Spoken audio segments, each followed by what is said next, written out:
Mom, if or anybody that knows me, family, friends, maybe skip this one.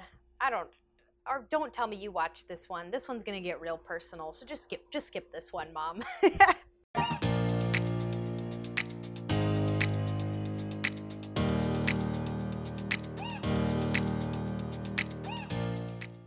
Hi everyone, welcome back to my channel, or welcome to my channel if this is the first time you're seeing this face. My name is Jacy, and I have a story time for you guys today. It is in the dating world, and I know you guys love these, so you can laugh at my expense, and I welcome it for this one. This one's gonna get pretty personal, but I think it's a funny story to tell, so I wanted to share it with you guys. Now, with my story times, you know, I just like to hang out and chit chat, and I hope that you enjoy that format. And if you do, make sure to like this video and subscribe so you can join us in the future for more story times, and I'll give you some more juicy details about my life if you join us in the future. But let's just get started on this story. Fun fact, I auditioned recently for a gig where I was playing like some boss bitch interior design business owner. So I bought this shirt from Nordstrom to really get into the role. It's the most expensive shirt that I own, and I didn't get the part. So I hope you guys like it, because I'm really embodying interior designer, albeit from the 80s, but that's all right. I hope you guys enjoy. Okay, so let me get started with this story. So the story starts a few years ago where I was going on a trip with some friends out of town. Now, during this time, I was still kind of bouncing back from a breakup, and I was really into my like dating myself, I don't need no man, independent kind of lifestyle. So I went on this trip planning to have some days for myself. So I was actually only gonna meet up with my friends for one night out of the 3 nights that I was gonna be there, because I really wanted to explore the city on my own and kind of like do my own thing. And I definitely did plan for those. You know, I think I went to like a museum on my own, just kind of like taking myself onto fun little dinner dates. And I love doing things by myself. I'm totally comfortable doing things by myself because I get to be in charge of my own agenda, I guess. So I really like that. But while I was out there, I knew I also wanted to do a little bit of swiping on Bumble. And it's just because, you know, when you go to a new city, you get a whole new fishbowl of hotties to fish from. So it's always more fun when you go to a new city. Also, if you're not aware, Bumble's algorithm, when you are new to a city, it kind of pushes you to the top of the queue for other people because you're kind of like fresh meat. And conversely, you get recommended kind of like the cream of the crop for people to keep you swiping and to keep you interested. And you get recommended like some of the higher rated profiles. So basically those first 10 swipes are like good stuff.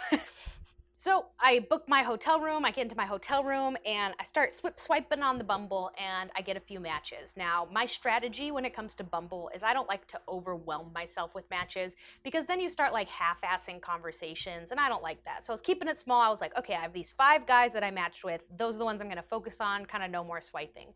Then from there, I narrowed it down to 2, and those were the 2 that I was, you know, vibing with the most, having a good conversation, and thinking would make for a fun date. Now, I also like bumbling in a new city just because it's fun to talk to people and get their recommendations. You know, you don't always have to go on a date with somebody. You can just message them being like, hey, I'm in town for the weekend. What's the best pizza place? And hearing what they have to say, you know? If you manage your expectations and kind of like communicate that, it's fun to just talk to people, you know? So during these talks with these 2 guys, I kind of finally narrowed it down to 1, where I was like, okay, I think this guy would be a good one to go on a date with. And that's because, you know, I was messaging him like, hey, I'm free this weekend. When can we go grab that pizza at your favorite place? He says, I'm free tomorrow night. Let's meet up. And I was like, nice. I have a date secured. So I messaged guy number 2, and I was like, hey, thanks for the recommendations or whatever, but I think I have plans for the rest of the weekend. Like, if not, I'll let you know. But like, thanks so much, you know, sort of just not like leading them on type of thing, because I was kind of like focused on guy number 1. So the next day comes, I think that was the day like I went to a museum, had a really good time, but all throughout the day, he was being very like vague about the plan. So I'd be like, hey, what time should I be ready tonight? And he'd say like, oh, like I'll let you know later today. And I'm, oh, okay, no big deal. Then as the day kind of progresses, I'm like, hey, like what time should I start getting ready? And he says, I'm actually out with friends right now. Like I can meet up with you afterwards. Like I'll keep you posted. And again, just being like very vague, not super concrete about any kind of plan. So I was like, oh, all right. So I kind of start getting ready in the sense of like I showered and started the process of my hair, because it's a process. Not now, but normally. But I didn't start my makeup because I was starting to get those vibes that he might cancel on me. So towards the end of the night, I kind of throw my Hail Mary and I message him and I say, hey, listen, are we going to meet up tonight or should I make other plans? And he messages back right away, which mind you, during this time he was being taken forever in between messages. He messages back and says, yeah, I think you should make other plans. Sorry. I was kind of like, dang it. Like, I was really bummed. You know, that kind of bruised my ego a little bit. And not in the sense of like, what the heck, man? Like, you led me on all night, because I knew how the dating game worked. If you guys have seen my other video, I actually canceled on somebody like minutes before our date, but that's because I was getting like weird vibes. I don't know if maybe I was giving off weird vibes or maybe he just wasn't as into it as we were talking the night before. You know, it just kind of happens. That's the nature of the game. Dating is a fickle, fickle bitch, you know? And so I was pretty bummed, but I was kind of like, all right, have a good night. And at this point, I thought, okay, I still have guy number 2 on the back burner, but I was like, no, that's just too rude and obvious if I call him late at night being like, hey, do you want to grab that dinner that we were talking about? Sorry that I flaked on you before, you know? So I just kind of called it a wash and was like, all right, guess I'm not meeting up with any hotties on this vacation, this trip. So what did I do instead? Put on my silk bonnet, cuddled up to some hotel sheets, and I watched Great British Baking Show all night. Which is actually really great. I love being in hotels. Like, hotels is such like a staycation. You know, the bed's super comfy. It just feels like you're doing something that you do every night, but because you're in a new location, it feels extra special. So it was like, I just sat for hours watching people bake their Victoria sponges and crumpets and biscuits, and I was a happy clam. A little bummed, but I was totally fine. So day 3 comes, and this was my last night there, and it was the day that I was gonna be meeting up with my friends. So at this point, I was kind of like, dang, this kind of sucks that I was planning on, you know, maybe go on some dates, meet new people, try new activities sort of thing. But the only people I had seen were Paul Hollywood and Mary Berry critiquing people's soggy bottoms. Sounds sexual, but if you know, you know. So when I meet up with my friends, I'm like, you know what, guys? Let's just get turned. You guys just want to get turned. Let's go. So I dress up, I get all guzzied up. I think I was wearing like a low cut top, my hair all big. I was feeling good. And so I meet up with my friends at this club. Now everyone has their personal preferences with clubs and bars. I personally don't like clubs where it's like house music, where it's just like the whole time.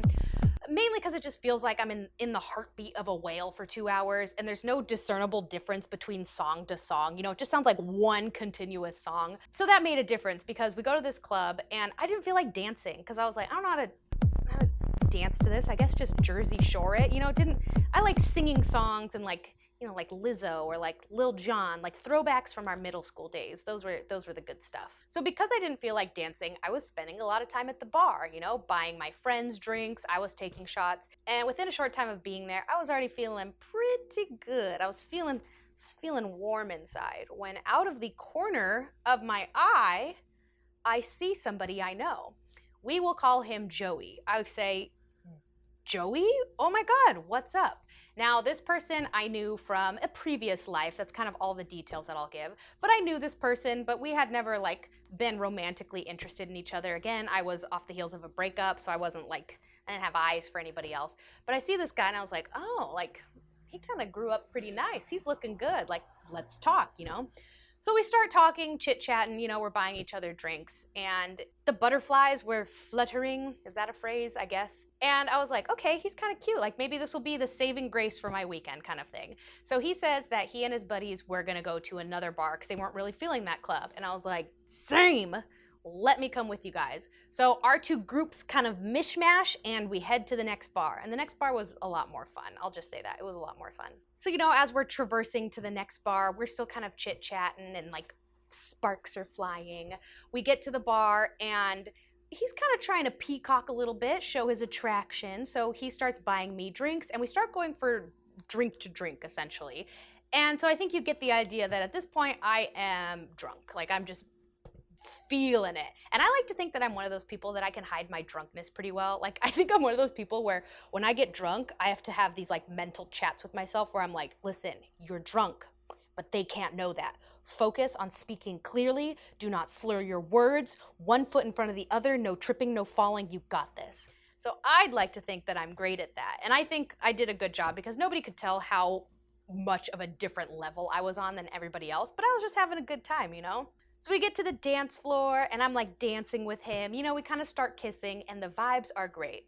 That's when I kind of have this thought. So you have to keep in mind during this time, and if you guys watch my story times, you know this. I love going on dates. I love meeting new people, talking to new people.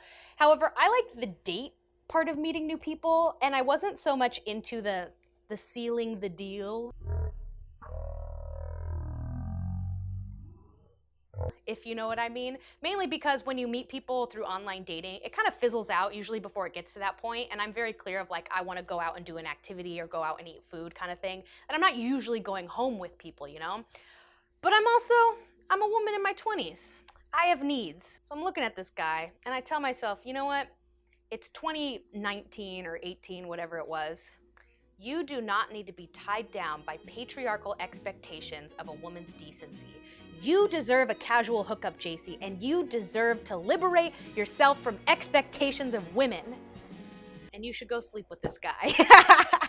So I look at him with my probably unfocused eyes and I was like, would you like to go back to my hotel room? And he's like, sure. Why not? So I'm not dumb. I kind of make sure that I did it in a safe way. And I felt totally fine because I knew this guy, but I made sure that my friends had his phone number. I actually made them take a photo of his license just to be sure. I told them I'd call them when I was done with everything. I don't know. But so I was like, oh my gosh, like I'm gonna go hook up with this guy in a hotel room. Like that's not something I've ever done before. This is kind of exciting. So we exit the bar and we were within walking distance of my hotel room, or so I thought, you know, because we had started walking and walking and walking, and I couldn't tell you if I had just gotten us lost or I had just grossly misjudged how far away this second bar was from my hotel room. But I remember we're walking, and a lot of it was very fuzzy. I am not gonna lie. There was a lot of fuzziness. And I remember finally he had to pull up his phone and be like, what is the name of your hotel? Let me make sure we're even going in the right direction. And what I do recall from traversing from the bar to the hotel is he kind of started to sober up a bit and realize, hey, Jacy, I think you might be too drunk. Let's just get you home. And I was like, shh, baby, shh. Let's go. Like, what does that even mean? I don't know. So we get to the hotel room and, you know, we like lay on the bed, we start kissing or whatever. And this was the first time in my entire life that I had gotten the spins. Holy moly. Have you guys ever gotten the spins before? Because I didn't realize that's literally what it is. I'm laying on the bed and I kind of like push him off. I was like, wait a second. And it was literally like I was on a tilt-a-whirl at a carnival. It was insane. I remember trying to focus on the painting on the hotel wall and I couldn't do it. I'd be like, oh my God, that beach scene, it's a tornado. Like what the hell is going on? And I had to like compose myself and I had to sit up and be like, hang on. Let me just get some water. And he was like, listen, just lay down. Like I'm gonna head out. And I was like, no, shush. I need this. Just shut up. So the spins stop and I was like, okay, let me go to the bathroom. I'm not feeling very well. Oh, I'm so sorry. I kind of jog to the restroom, open up the door. The toilet is right there and I couldn't make it to the toilet. I projectile vomited everywhere in the bathroom. And it just came out of me like a fountain. That's kind of the best way I could describe it. And then as soon as it happened, it was like instant clarity that I got all of the poison out of my system and now I'm cured. But now I'm standing in a bathroom of vomit going, well, shit. So what do I do? Again, I'm still like pretty drunk. It's not like, oh, instant sober, you know, I'm still pretty drunk, but I was a lot more clear-headed where I was like, crap, okay, well, I have extra towels, you know, it's only me in this hotel room.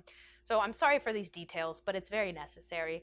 I take the towels and I just start wiping it up, doing it to the best of my ability, wiping it up, and then I kind of just like ball it up and put it behind the toilet, hoping that like nobody would see type of thing. And I was like, oh my gosh, what have I done? So then I kind of like toss some water onto the floor and a little bit of soap, like from my soap thing that I had. And I tried scrubbing it with another towel that I had.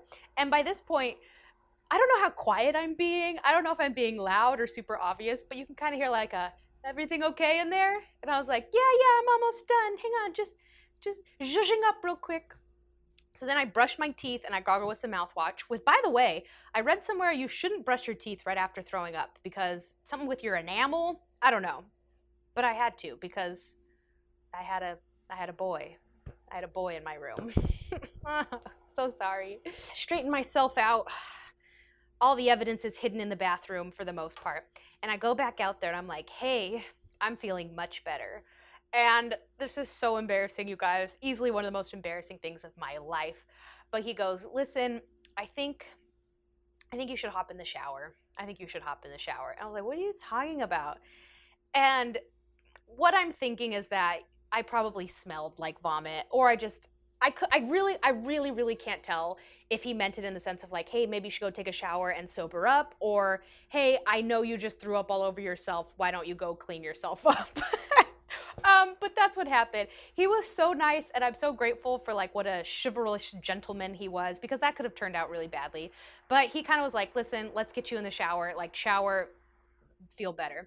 So as soon as I showered and I was able to kind of like cleanse away the sin and the shame, I hopped back out and he was like, hey, I just called an Uber. I'm going to be heading home. I don't think you can consent right now. And at that point, I was just so embarrassed. I was like, yeah, that's a good call, my dude. You know, to this day, I don't know if he knows I threw up everywhere in the restroom or if he clearly saw a towel full of vomit shoved in the corner of a bathroom. No idea. But his Uber came, he left, and I never spoke to him again. So yeah. So that weekend was kind of a bust, you know? I didn't get to go on a fun date with a boy. I didn't get to do a casual hookup for the first time, which was a little disappointing. More so, I think I absolutely shattered my reputation with that person. But it was also like, I think we both knew what it was. We met eyes across the room at a club. It wasn't gonna turn into some relationship, so that was totally fine. So yeah, so I don't know what the overarching message should be here. I don't know, don't get too drunk at clubs and try to take boys home. Also, don't get your hopes too high when you're trying to set up online dates in a new town when you only have a finite amount of days that you're gonna be there. I don't know. Manage your expectations, be safe. You guys know the drill. I just thought this story would be funny to share with you guys. It's also funny too, because I am totally comfortable oversharing with strangers on the internet. I'll tell you guys anything. But the fact that I know my family watches these videos, I gotta censor myself a little bit. So, so hopefully if you're a family member watching this wasn't a little too crazy for you, but you know, it's my life. I'm 28. Let me live. But thank you guys so much for watching this video. Again, if you liked hanging out with me or if you want more story times, make sure to subscribe, because the more subscribers I have, the more I can pretend that none of them are family members and the more I can tell you guys about my life. So I hope to see you guys in my future video, but I'll talk to you soon. Toodles! Dang, boy, call me a hotel employee because I am checking you out. Hey girl, are you a hotel room? Because I want to be inside of you for one night. Please don't use that one.